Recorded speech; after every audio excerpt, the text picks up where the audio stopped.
Salamu za ushindi katika jina la Bwana na Mwokozi wetu Yesu Kristo, ambaye ametujalia tena nguvu na afya tuweze kukutana tena kwenye kipindi chetu hiki cha maombi ya mwezi wa 12. Mimi naitwa Mwalimu Mgisa Mtebe, tayari kukuletea tena kipindi namba 14. Niko tayari tena kukuletea kipindi namba 14. Leo ni siku ya 14 ya mwezi wa 12, mwezi wa mwisho wa mwaka huu 2025. Tuko kwenye somo linalohusu namna ya kuombea mwezi wa 12, au namna ya kuombea, mambo muhimu ya kuombea katika msimu wa mwisho wa kipindi. Na kwa munajili wa msimu tuliopo, basi ni mwezi wa 12. Karibu sana wewe ambaye ni mara yako ya kwanza. Mungu akubariki kwa kuwepo, na Mungu ambariki aliyesababisha umekuwepo kwa kukutumia linki hii.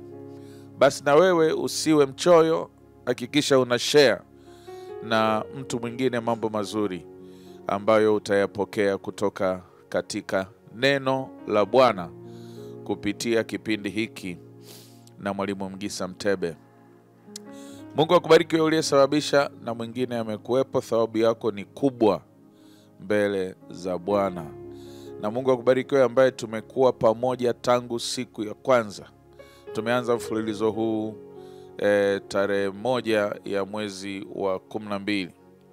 Tarehe 1 ya mwezi wa 12 ndio tumeanza kipindi cha kwanza. Kwa hiyo usiache kurudi nyuma, kurudia, kufuatilia tena na tena, uweze kujua namna tunavyokwenda na maombi ya mwezi huu wa 12, tunapomalizia msimu wa mwaka huu na kujiandaa na msimu wa mwaka ujao. Tumeona katika vipindi vilivyopita tangu siku ya kwanza, neno la Mungu linatuonyesha jinsi ambavyo Mungu wetu ni Mungu wa majira na ni Mungu wa nyakati. Anafanya kazi kwa kutumia majira na nyakati pia.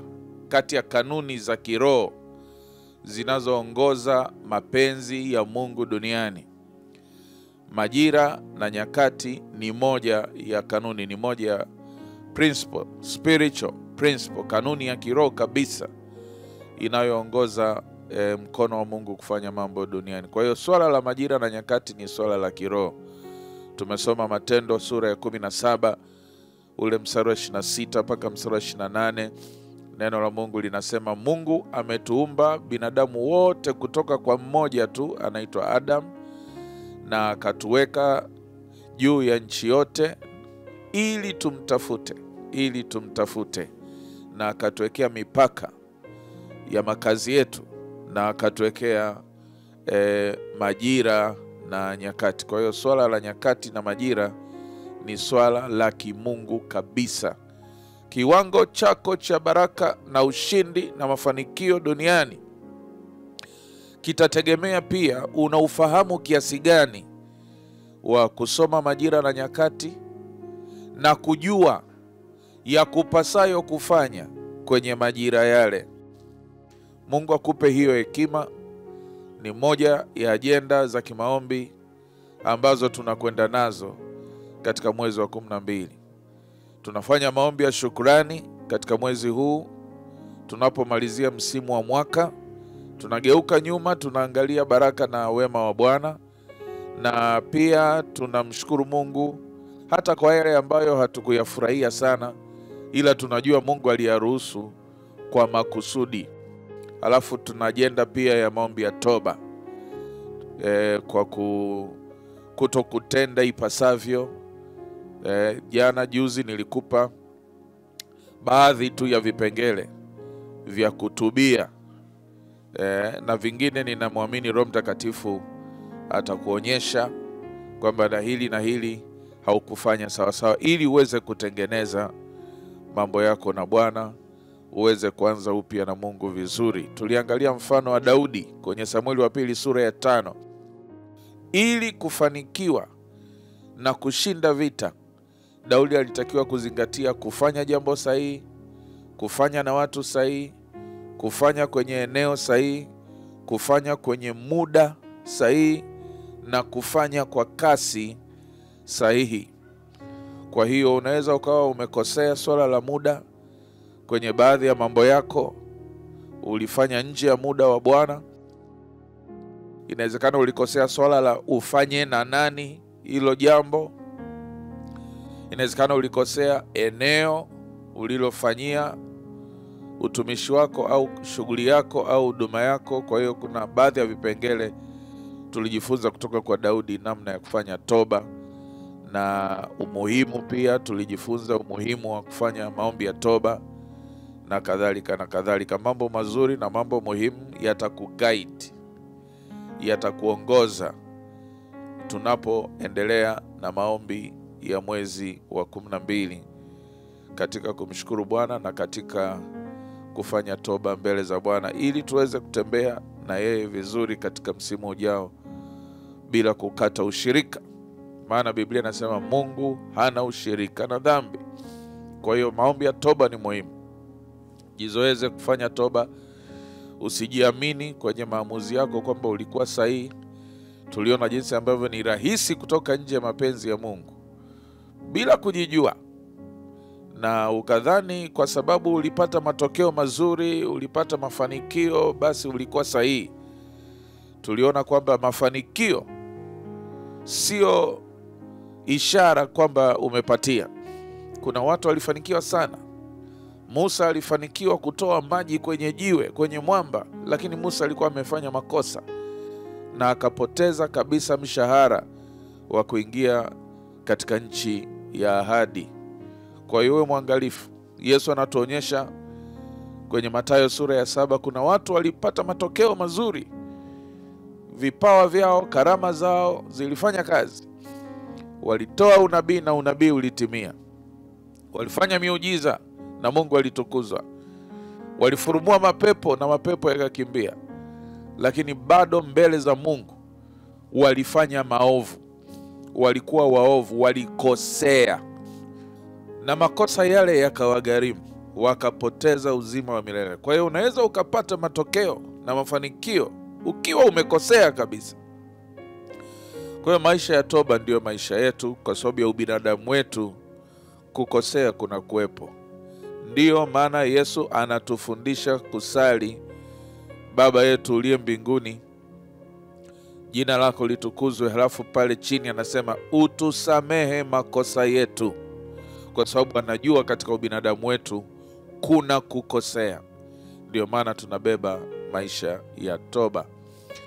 Hiyo ilikuwa ni ajenda ya kwanza, ajenda ya maombi. Jambo muhimu mojawapo la kufanya katika msimu wa mwisho ni kumshukuru Mungu kimaombi. Ni kufanya maombi. Maombi ya shukrani, maombi ya toba. Alafu kuna tathmini pia. Jana tulianza pointi ya 2. Jambo jingine muhimu ambalo nimelitaja kwako kama namba 2 ni jambo la tathmini. Na leo nataka nipige hatua zaidi kwenye kipengele hicho cha tathmini na umuhimu wake. Kwa hiyo tuliangalia jinsi ambavyo kufanya tathmini, kujipima kati ya utendaji wako ulivyokuwa na malengo yalivyotakiwa kuwa, ilivyo muhimu.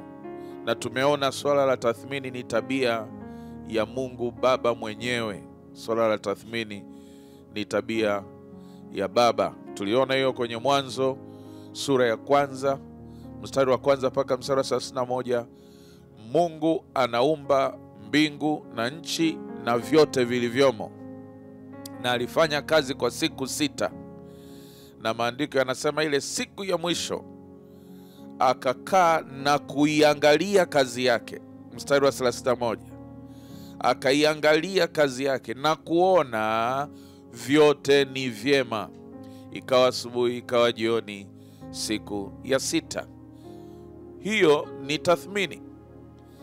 Baada ya kuiangalia kazi yake, baada ya kuimaliza kazi yake, aliangalia kama iko sawa sawa. Kwa ni lazima alikuwa na standard fulani anaitaka ya kazi, alafu akaangalia utekelezaji umekuwaje, akalinganisha. Hiyo ndio inaitwa tathmini. Ni kujichunguza, ni kujicheki, ni kujitazama, ni kujipima, uone kama umefanya sawa sawa. Tunapomalizia msimu, hiyo ni muhimu. Kwa hiyo si tu uifanye, nataka pia uiombee unapoifanya. Uiunganishe na maombi. Ombea tathmini yako. Macho yako yaone, ufahamu wako uelewe, ili usijipime kwa jicho lako tu, jipime kwa jicho la Mungu. Unapofanya maombi kwa ajili ya ajenda kama hiyo, unamuinvolve, unamhusisha Mwenyezi Mungu kwenye kazi yako. Atakuonyesha vitu ambavyo usingeviona mwenyewe. Atakupa hekima na ufunuo na ufahamu. Kwa hiyo unapoingia kwenye tathmini, hebu ombea roho ya ufunuo uweze kuona vilivyojificha. Makosa mengine ni lazima akuonyeshe yeye. Wewe kwa jicho lako unaweza usijione kwamba pale ulikuwa umekosea, na hiyo itakusaidia ili usirudie tena makosa. Kwa hiyo tumeangalia swala la tathmini kutoka kwa Mungu Baba. Tukaangalia pia swala la tathmini kutoka kwa kijana Yakobo, mtoto wa Isaka, mtoto wa Ibrahimu, alipokwenda kufanya kazi kwa mjomba Labani. Mwanzo sura ya 30, Mwanzo sura ya 31, tunaona Yakobo anamuonyesha mjomba Labani jinsi ambavyo ni mtu wa tathmini. Anamwambia, tangu nimekuja vichache vimeongezeka. Tangu nimekuja waliokuwa wanaharibu mimba wameacha kuharibu mimba. Nimekaa pamoja na wewe miaka 20. Huyo ni mtu alikuwa anahesabu. Nimekaa pamoja na wewe miaka 20. Miaka 14 nimelipa mahari ya watoto wako. Miaka 6 nimefanya kazi kwenye wanyama wako, ng'ombe wako, kondoo, punda. Huyo ni mtu ambaye ana data. Huyo ni mtu ambaye ana takwimu. Na hiyo ni pointi ya mkazo katika siku ya leo. Mambo yatakayo kusaidia kufanya tathmini vizuri. Tuangalie sasa tathmini tena kwa mfano mwingine, mfano wa Bwana Yesu mwenyewe. Tuangalie tena tathmini kutoka kwa Bwana wetu Yesu Kristo mwenyewe. Luka mtakatifu, ile sura ya 13. Luka mtakatifu, kuanzia ule mstari wa 6. Kuanzia ule mstari wa 6. Luka mtakatifu sura ya 13 mstari wa 6. Akanena mfano akasema, mtu mmoja alikuwa na mti wa tini umepandwa katika shamba lake la mizabibu. Akaenda akitafuta matunda juu yake asipate. Akamwita mtunzaji wa shamba la mizabibu na kumuuliza, bwana, huu mti una muda gani? Akasema, huu mti una miaka 3. Umewahi kuchuma tini hapa? Akasema, mzee, huu mtini haujawahi kuzaa. Mnamwagilia? Hapo nimeongezea kidogo, maneno yangu haijaandikwa hivyo. Mnamwagilia? Akasema, ndio tunamwagilia. Mbolea mnaweka? Mzee, huwa tunaweka mbolea. Dawa mlipuliza? Mzee, huwa tunapuliza na dawa. Na haujawahi kuzaa? Akasema, huu mti haujawahi kuzaa. Mwaka wa ngapi huu? Mwaka wa 3 mzee. Akasema, ukate. Mzee, subiri kidogo, hapa huwa tunapata majani ya sungura wako. Akasema, hiyo namba 2, mimi namba 1 nilitaka matunda. Kata. Sasa mzee, subiri kidogo, mimi hapa huwa napata kivuli pia nikiwa nimemaliza kupalilia shamba lako. Hiyo namba 3. Namba 1 mimi nilitaka matunda. Lengo kuu ni matunda, sio kivuli, ni matunda, sio majani ya sungura. Lengo kuu ni matunda. Hauna faida kwangu mti. Kata. Mstari wa 8. Akajibu akasema, Bwana, ninaomba tuupe mwaka mmoja zaidi, ni upalilie ni utilie samadi, nao ukizaa matunda baadaye vema, lakini usipozaa matunda basi nitakuruhusu ukate. Hiyo ni lugha ya tathmini.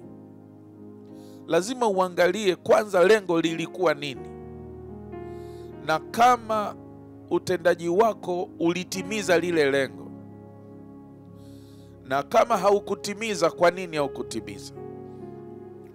Kama ulitimiza kiasi, ni kitu gani kilikufelisha? Ni kitu gani kilikuwezesha? Marekebisho yanahitajika kwenye pointi gani ili lengo litimie? Kwa hiyo kwanza lazima uwe na lengo. Hata Mungu alipojipima kwenye kazi yake, lazima kwanza awe na standard. Awe na kipimo kwanza, alafu ajicheki kama alifikia kipimo. Kwa hiyo vivyo hivyo na wewe huwezi kufanya tathmini kama ulikuwa kwanza huna kipimo fulani au lengo fulani la utendaji wako juu ya jambo hilo. Alafu hatua ya pili, uangalie kama una data, kama una kipimo cha ilivyofanyika sasa, utekelezaji wake ulifanyikaje, ulirekodi, ulitazama. Alafu jambo la tatu na la mwisho ndio ufanye ulinganifu wa lengo la kwanza na utekelezaji, kipimo chake kimefikia wapi. Alafu wewe mwenyewe ndio uamue kuona umefanikiwa, umefeli, umetimiza lengo au hujatimiza lengo. Watu wa Mungu wengi tunakwenda kimaisha kiolela. Tunaanza safari ya maisha ya mwaka, ya mwezi, bila lengo la mwezi ule. Nachotaka ujifunze hapa ni kwamba ili uwe mtu wa mafanikio, kuna malengo makubwa na kuna malengo madogo madogo. Kuna mipango ya muda mrefu na kuna mipango ya muda mfupi ya kutimiza hatimaye mpango wa muda mrefu. Kwa mfano, Biblia inasema Mungu alipokuwa anataka kuumba ulimwengu wote, aliumegamega ule mpango wa muda mrefu kwenye mipango midogo midogo ya muda mfupi.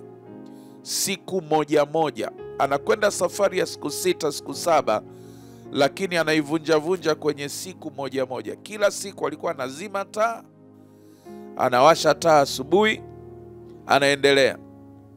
Ikifika jioni ana pause, asubuhi anaendelea. Ndio maana Biblia inasema ikawa jioni, ikawa asubuhi, akawa amemaliza portion ya kazi moja. Akaumba nuru, akaumba ardhi, akaumba mimea, akaumba jua na mwezi na nyota, akaumba samaki na ndege, akaumba na wanyama, akaumba na binadamu. Kwa hiyo alimegamega maono ya muda mrefu kwenye mipango midogo midogo ya muda mfupi. Labda kwenye maisha yako ningesema mwezi mmoja mmoja kwa ajili ya shughuli za mwaka mzima. Ili ufanye hiyo kwa mwaka mzima na utimize lengo, mwezi wa kwanza utafanya nini kuelekea kwenye lengo? Mwezi wa pili utafanya nini kuelekea kwenye lengo? Mwezi wa tatu utafanya nini kuelekea kwenye lengo? Kwa hiyo una mega mpango wa muda mrefu kwenye mipango midogo midogo ya muda mfupi. Okay.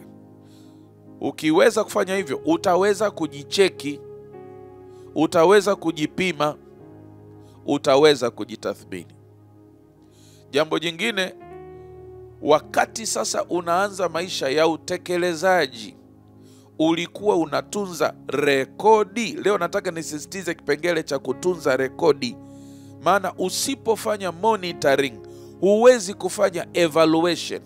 Usipofanya ufuatiliaji na utunzaji wa rekodi, hutaweza kuja kufanya tathmini, kujua unaendelea vizuri au unaendelea vibaya. Rekodi ndizo zinazotupa picha, rekodi ndizo zinazoongea. Numbers. Tukitaka kujua umri wako, tutauliza namba. Tukitaka kujua joto la mwili, tutauliza namba. Tukitaka kujua pressure ya mwili, tutauliza namba. Tukitaka kujua uzito wa mwili, tutauliza namba.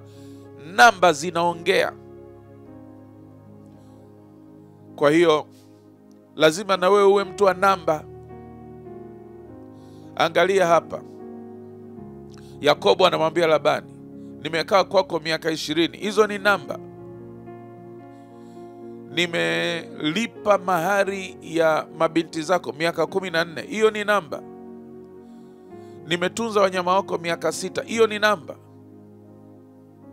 Mungu anasema kwa siku 6 nimefanya kazi, siku ya 7 nimepumzika. 6, 7, hiyo ni namba. Ngoja nikupe mfano mwingine. Hata huu tuliotoka kuusoma sasa hivi, Luka 13, anasema huu ni mwaka wa ngapi? Akisema huu ni mwaka wa 3. Hiyo ni namba.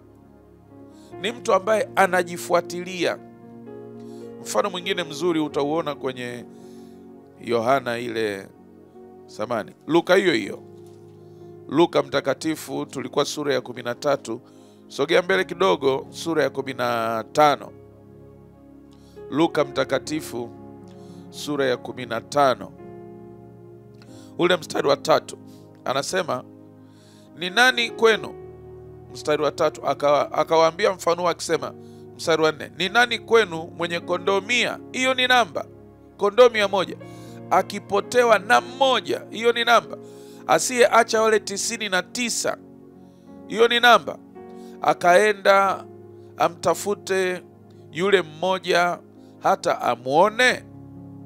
Mstari wa 5, naye akisha kumuona humweka mabegani kwake akifurahi, na afikapo nyumbani huwaita rafiki zake na majirani akiwaambia, furahini pamoja na mimi kwa sababu nimekwisha kumpata kondoo wangu mmoja aliyepotea. Nawaambia vivyo hivyo kutakuwa na furaha mbinguni kwa ajili ya mwenye dhambi mmoja anayetubu kuliko 99 ambao wanaona hawana haja ya kutubu. Kwa hiyo toba inaleta shangwe na furaha mbinguni. Pointi yangu ya msingi hapa ni kwamba huyu mchungaji wa kondoo, tumuite Bwana Yesu mwenyewe, aliyekuja kututafuta tuliopotea. Huyu Bwana Yesu alikuwa ana takwimu, alikuwa ana data, alikuwa ana namba kichwani kwake. Kondoo alionao ni wangapi? Hata Yakobo alipopewa lile kundi na mjomba Labani, Biblia nasema tangu nimeingia hapa vichache vimeongezeka. Alikuwa na namba. Alipopewa tu kundi akawahesabu. Baada ya miaka 6 alikuwa na ujasiri wa kusema, nimefanya kazi na kazi yako imefanikiwa na kazi yako imependeza. Alihesabu. Alipoambiwa kuna wanaoharibu mimba, aliwahesabu. Leo ana ujasiri wa kusema hakuna hata mmoja anayeharibu mimba. Ana numbers. Huyu mchungaji wa kondoo pia. Huyu mchungaji wa kondoo alijuaje kuna kondoo mmoja hajarudi? Ni kwa sababu alikuwa na numbers. Na sio tu alikuwa na namba kichwani, alikuwa na desturi ya kukaa getini, kukaa mlangoni akiwahesabu wanaoingia. Hakuwaswaga tu kijumla, ingieni. Alikuwa na desturi ya kusimama kwenye lango na kuhesabu kama wote 100 wapo. Alijua mmoja hajaingia kwa sababu alikuwa na nidhamu ya kuhesabu. Kwanza uwe na namba kichwani, halafu ujifuatilie uone kama unachokifanya kina gota kwenye ile namba. Ndio akajua wanatakiwa kuwa 100, mbona wako 99? Ina maana alipiga hesabu. Alihesabu mmoja mmoja. Ndio akajua kuna mmoja hajarudi. Akawaambia vijana, chukua mabuti, chukua makoti, chukua panga, chukua tochi, chukua fimbo, tunarudi porini. Sasa kama walimkuta amenasa pembe zake kwenye vichaka, au walimkuta amezaa, ameshindwa kutembea, hatujui. Lakini Biblia inasema akampata na ikawa furaha kuu. Kwa nini unadhani imeandikwa? Imeandikwa ili kutufundisha. Lazima ubebe hizi tabia Kama unataka kuwa wa mafanikio, lazima ubebe hizi tabia. Hakuna njia ya mkato mpaka uambiwe, vema mtumwa mwema, ingia kwenye furaha ya Bwana wako. Lazima ujipime kwa jicho la Mungu. Utaiona hiyo kwenye Mathayo sura 25. Yesu anatoa mfano wa yule kabaila, yule mwekezaji. Mathayo sura 25, aliyewakabidhi watumishi wake mtaji na akawagawia kwa idadi. Wewe nakupa 5 talanta, mifuko 5 ya sarafu. Wewe nakupa 2, mifuko 2 ya sarafu. Wewe nakupa 1, mfuko 1 wa sarafu. Nendeni mkafanye biashara. Nendeni mkazungushe hela. Nataka izae. Na alivyorudi akakaa nao chini, akafanya nao mahesabu. Hiyo inaitwa tathmini. Lengo lilikuwa 5 zingine.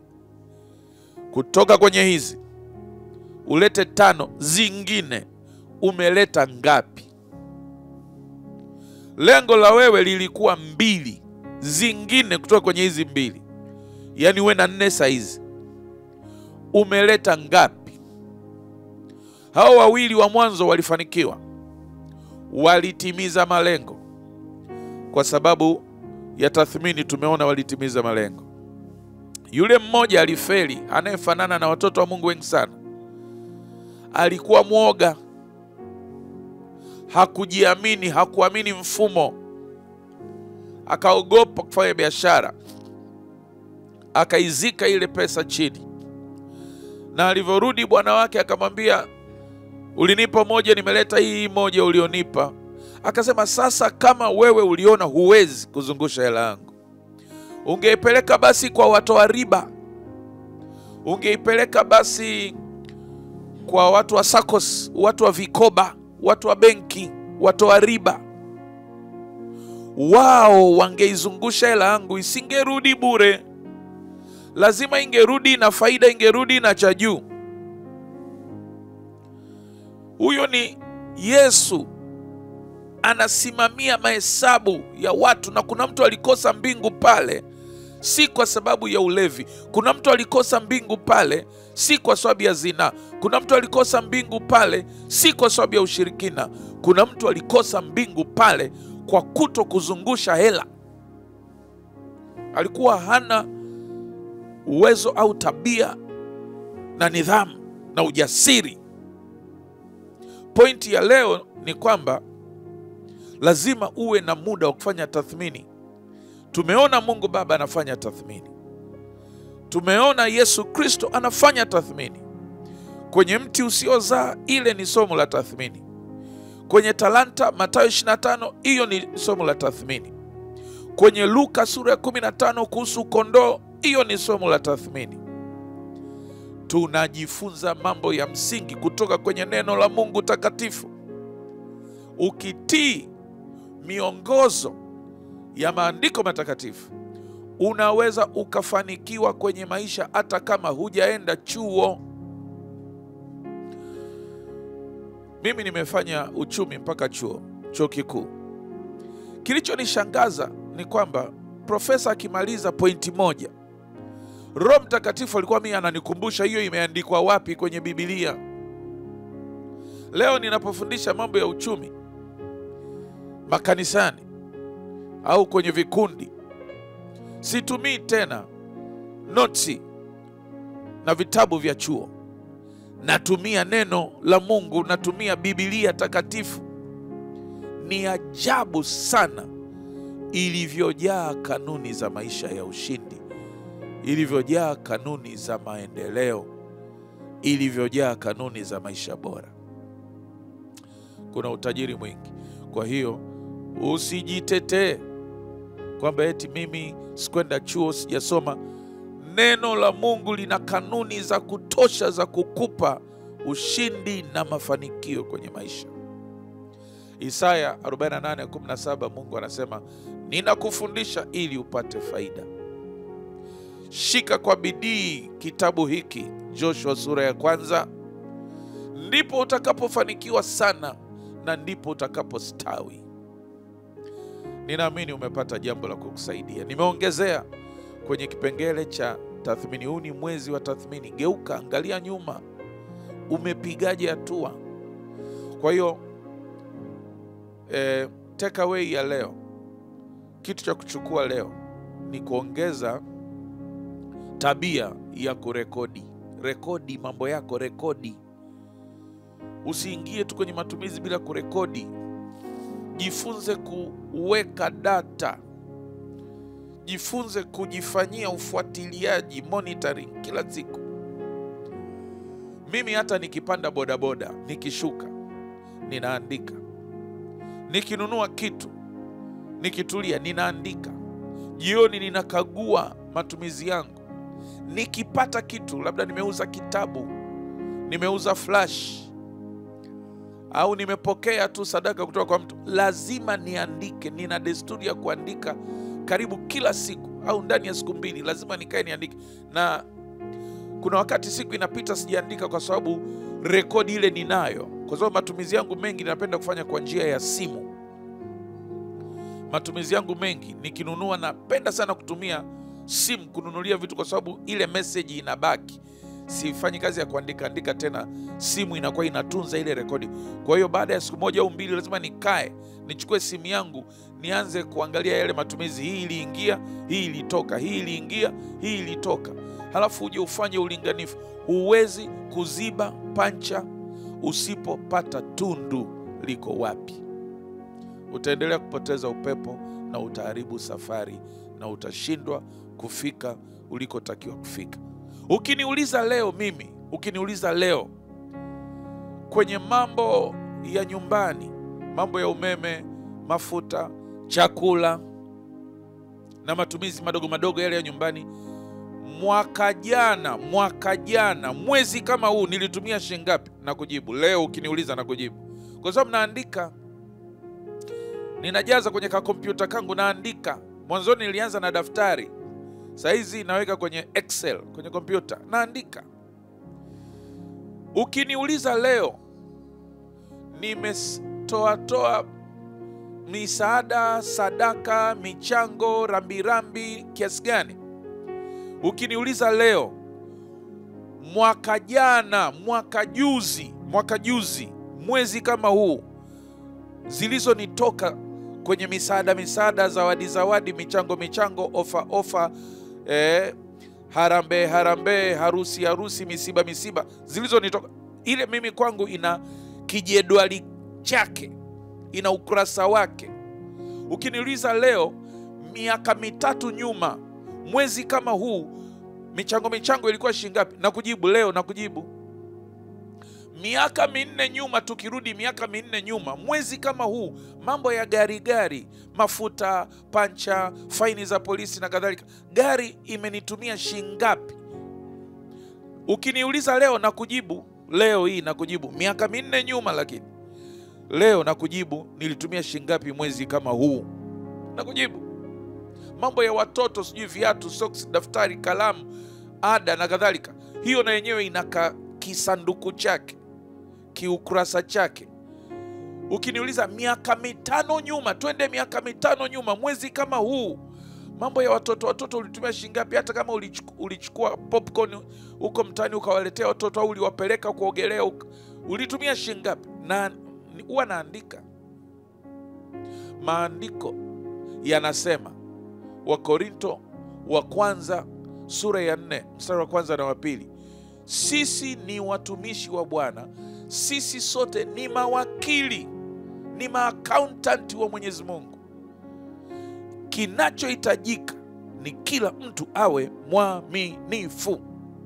Wewe ni mwaminifu kiasi gani kama Mungu anapitisha rasilimali kwenye maisha yako na haurekodi? Huwezi kusema wewe ni mwaminifu. Hilo ni eneo jingine la toba. Tufanyie toba mambo kama hayo. Fanya toba kabisa. Huwezi kuja kufanya tathmini usipokuwa una data, usipokuwa una rekodi. Biblia inasema namna hii kwenye kitabu cha Ezra na Nehemia. walikuwa ni wasimamizi hawa, walikuwa ni wasimamizi wa Wayahudi walipokuwa uhamishoni. Walikuwa ni wasimamizi wa Wayahudi walipokuwa uhamishoni. Utaona maandiko yanasema hivi kuhusu nidhamu yao ya kutunza rekodi. Nimefurahishwa sana nilipoiona hii kwenye maandiko. Ezra sura ya 2 mstari wa 67. Utaona Biblia inasema namna hii. Utaona Biblia inasema namna hii. Farasi wao walikuwa 736. Nyumbu wao walikuwa 245. Ngamia tuliokuwa nao walikuwa 435. Punda walikuwa 670. Punda walikuwa 6,720. Angalia data. Hawasemi kwamba punda walikuwa kama 6,000 hivi, 6,000 hivi. Anakupa kwenye maelfu, mamia, makumi na mamoja. Anasema 6,720. Anasema farasi walikuwa 736. 736. Hakusema tulikuwa na farasi kama 700 hivi, farasi kama 700 hivi, kama 700 hivi. Watoto wa Mungu wengi tuko hivyo. Hatujawa mawakili waaminifu wa mali za Bwana zinazopita kwenye mikono yetu. Na Yesu akasema hivi kwenye Luka. Yesu akasema hivi kwenye Luka. Akasema hivi, usipokuwa mwaminifu kwa mali ya mwingine, nani atakupa mali yako mwenyewe? Mungu asipokuona umekuwa mwaminifu kwa madogo, hawezi kukupa makubwa. Ngoja nikutafutie mstari huo. Luka 16 mstari wa 11. Basi kama ninyi hamkuwa waaminifu katika mali ya udhalimu, ni nani atakayewapa amana mali ya kweli? Kwa hiyo Mungu anakuangalia. Mali pengine amesema ukiwa mwaminifu kwa madogo nitakuweka juu ya mengi. Kwa hiyo tufanye toba. Mimi na wewe tufanye toba. Nafikiri umeona pancha. Nafikiri umeona pancha. Kwa nini unashindwa kupiga hatua za kimaendeleo na kupata mafanikio zaidi na maisha bora? Inawezekana ni kwa sababu ya kutokuzingatia kanuni za kibiblia kama hizi. Mungu akusaidie sana. Ni jambo jingine la kuombea na kutakia baraka za Bwana unapofanya hivyo. Tuendelee kumshukuru Mungu, lakini pia tuendelee kufanya toba. Alafu tuanze tathmini kimaombi kabisa. Ombea kipindi chako cha tathmini, alafu andika malengo yalikuwa nini, andika wajibu ulikuwa nini na umetekelezaje mpaka sasa, na mambo gani yamekufelisha, mambo gani yamekusaidia. Yale yaliyokufelisha tuiwekee mikakati ya kurekebishwa, yale yaliyokufanikisha tuiwekee mikakati ya kulindwa ili tusiyapoteze tena. Na mimi nimepata jambo zuri. Basi panga kutokukosa mfululizo unaokuja kesho. Usiache pia kukopi link ya channel hii na kuwasambazia ndugu, jamaa na marafiki. Wewe ndio sababu mimi ninakuja hapa. Usipokuwepo wewe, basi sina sababu ya kuja hapa. Kwa hiyo hebu leta watu wengine wengi zaidi, tuzidi kubarikiwa sisi sote. Ikiwa una maswali, kuna namba hapo imetokea kwenye screen yako. Basi unaweza ukauliza maswali. Kama una mambo ya kuombea pia na ungependa kutushirikisha, unaweza ukatumia message kwenye namba hiyo. Na Mungu akikugusa pia kusupport kazi hii kwa sadaka yako, tutamshukuru Mungu sana sana. Tunatumia gharama kubwa kuja kwako kwa njia ya mtandao, na tunawashukuru wale wote mliotuwezesha. Vifaa vyote hivi tunavyotumia ni michango ya watu kama wewe, na kila mara michango hii inapofanya kazi kama namna hii, anawekewa thawabu kwenye akaunti yake ya mbinguni kama vile amehubiri pamoja na mimi. Inaitwa kingdom business. Kwa hiyo wewe umelala nyumbani, lakini sadaka yako inaendelea kuweka thawabu kwenye akaunti yako ya mbinguni, na wewe unakuwa umemtumikia Mungu pamoja na yule mtumishi wa Bwana. Kwa hiyo napenda niwashukuru sana marafiki zangu, friends and partners ambao mnatuwezesha kupiga hatua kwenye kazi ya Bwana, na tunaifanya comfortably bila kuchechemea kwa sababu ya utii wenu, na tunawataja kwenye maombi kwa majina yenu, tunawataja kwenye maombi, na tunaendelea kumwomba Mungu awabariki na kuwazidisha na kuwafanikisha, ili mzidi kumtumikia Mungu na mzidi kumtumikia Mungu kwa mali zenu. Na kutakia baraka za Bwana. Mwezi huu wa 12 uwe ni mwezi wa baraka, ushindi na mafanikio. Uwe ni mwezi wa amani, uwe ni mwezi wa salama, uwe ni mwezi wa furaha kwako katika jina la Yesu. Mabaya yasikupate in Jesus mighty name. Tukutane tena katika kipindi kinachokuja. Mimi mwalimu wako Mgisa Mtebe, na kupenda sana na kutakia baraka za Mungu Mwenyezi. Amen and amen and amen.